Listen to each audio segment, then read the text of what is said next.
What's happening, guys? Welcome back to Map TV. I have just been doing loads of editing, so we've got loads of content to be coming out. But for those who watched last week's episode, we finally got ASBO MAP out after what, 6-8 months it's been off the road. We did an epic burnout, so if you didn't see that, make sure you go and check that episode out. And today I believe Teddy is working on the car.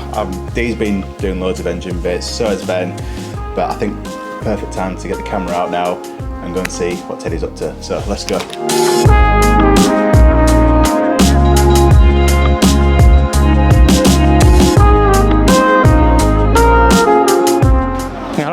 Good. Yeah. What are we doing today? Some chassis work on the Mustang. Yeah. I've already actually started, so I'm gonna have a look.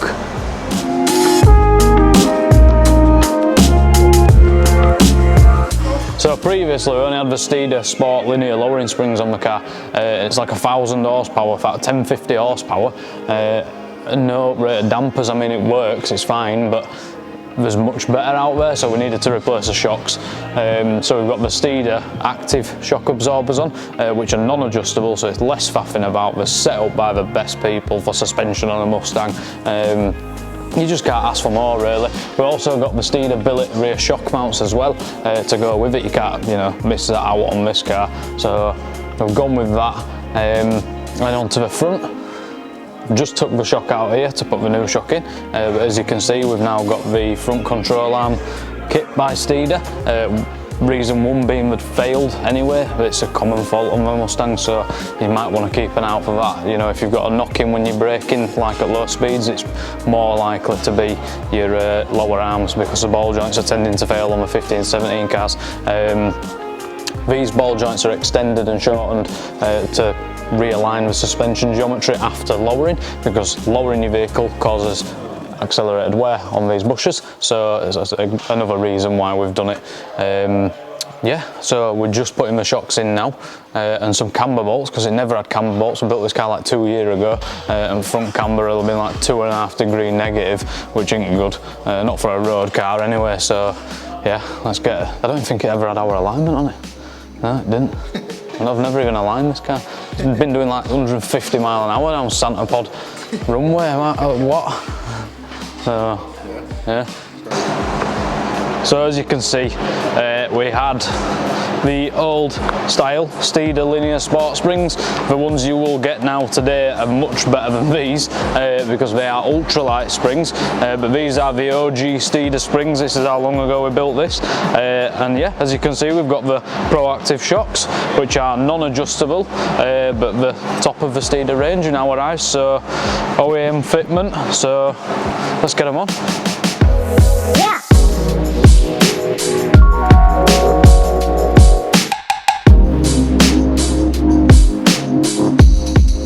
So now that the chassis is at a stage where we can sort of stop, we're going to move on to the diff. We're putting a diff in it, a Torsen differential. We've done a few videos on these already. Our car doesn't have one yet, so we're going to get one in there with a 3.55 gear. Ignore what I said before, it's a 3.31 diff we're putting in, not a 3.55. Also, we've got a carbon fibre prop shaft and uprated half shafts. What brand of it? Do you know what brand of it? Not sure. We'll just put some half shafts in it then. We'll find some. So, yeah. Crack on. Yeah, let's crack on. Let's get this diff out.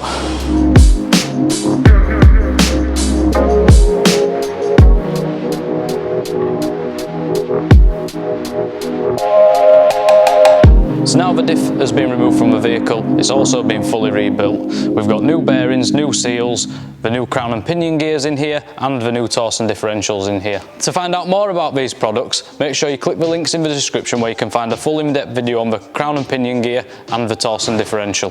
So while the diff's been apart, we've painted the diff cover red, and we're going to paint the housing black, as that's our company colours. So yeah, that should look pretty cool.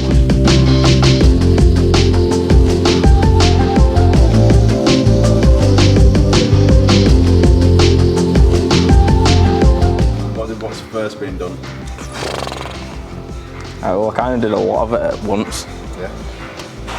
Did it all one night. Yeah. 10 rib pulley system. with ATI dampener crank pulley, twin pass heat exchanger, an external oil cooler kit because it's never actually had one on it, surprisingly. So that's all on now, so the coolers are all up and bolted up. And see you shouting at? So all the coolers and stuff are on car. 10 rib pulley system's all on. We've got the extra strong green belt on there because it keeps snapping belts, so that should help that along with the 10 rib pulley system. I've just taken the supercharger off and the intake manifold off, basically just to give the intake manifold a good clean down, because when we had it on the dyno, when it first did its 800 wheel horsepower pulls, we did have a bit of blow by before we put the catch tank system on it, so I thought it'd be a good time to take the intake manifold off and clean it out to make sure there's no like residual oil in the intake manifold. So that's been off and cleaned out. It's going back on now. I'm going to put the injectors and stuff back in it, and then the supercharger unit back on it. We have actually had the Cobra Jet intake fitted on the car, but we've taken it off just to take the supercharger off. So that intake basically gets rid of the stock airbox, and it basically fits like that. Well, further down obviously, but so it gets rid of the stock airbox, and yeah, very big intake. A lot of twine. You know, like when someone's whining a lot, you're just like, why are you whining so much? That's what that's going to be like. And then, because we're putting the Cobra Jet intake on it, we've had to relocate the Whipple heat exchanger coolant reservoir. So it's got the coolant tank attached to the crash, like the chassis rail down this area, with the pump on side of it. But because the intake comes all the way down here, the filter sits there. So what we're doing is relocating the battery into the boot. So we're going to get some actual remote battery terminals here, run the wires back to the boot with a fuse and a proper battery holder and stuff. And then we're going to put a tank for the coolant for the heat exchanger in here. So the actual charge cooler tank will be here and the pump will be down here. So it's still going to be the highest point of the car. And then yeah, that's just going to be the new coolant system for the heat exchanger. So yeah, it's going to be pretty mad. So the battery box is at the fabricators at the minute, getting the aluminium tank all welded up. And yeah, got a lot of stuff going on. Have you even seen new wheels? No one's seen new wheels? No one's seen new wheels. So these are his old wheels. We still like the wheels, but we thought it'd be nice to get a fresh set of wheels on it for summer, basically, for its new look. Some wider rear tyres, because it needs wider rear tyres. These are the new wheels. So the brand new Belgans. So yeah, the 305 rear tyre. Their tyres there. Brand new Michelin Pilot Sport 4S's. How did it? Yeah. It's going to be completely new car. Completely new. I'm looking forward to driving it without it chucking its belt off every time you hit rev limiter, because I like to bounce cars off rev limiters. I like to slide cars a lot as well. Yeah. So once that 10 rib pulley system is all on and it's up and running, it's abuse time.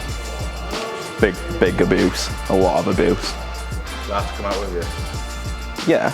Last time you came out it was raining, so you didn't even feel the full power, so yeah, you are coming out.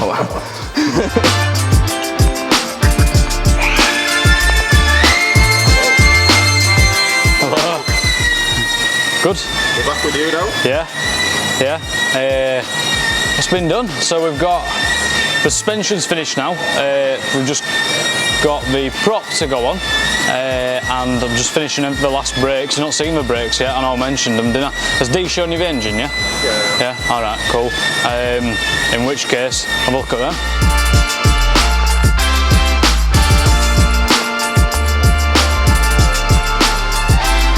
So yeah, we're just finishing the last of the brakes. They're on. We've got lines coming next week. Yeah, so let's show you what we've done at the rear. Have you seen the diff? We've seen the diff going, yeah. Go in. It's in now. If you go stand over there, it looks really good. But yeah, DSS 2000 horsepower half shafts are now in. That's it for back end. It's all back together more or less. Couple of little bits to do. Collecting wheels soon, aren't we? Yeah, the wheels are getting the tyres fit as we speak. I should be coming back today or tomorrow. Have you seen the wheels? Yeah, D-shredders. Yeah, sick. I've not seen them on the car yet. No, yeah, they're going to look mint. But yeah, that's pretty much it for now. Yeah. This video is like 8 minutes long, but yeah. Come back when it's running. Yeah. Yeah. So should we see everyone in the next episode? Yeah. Leave me to it. Yeah. Yeah.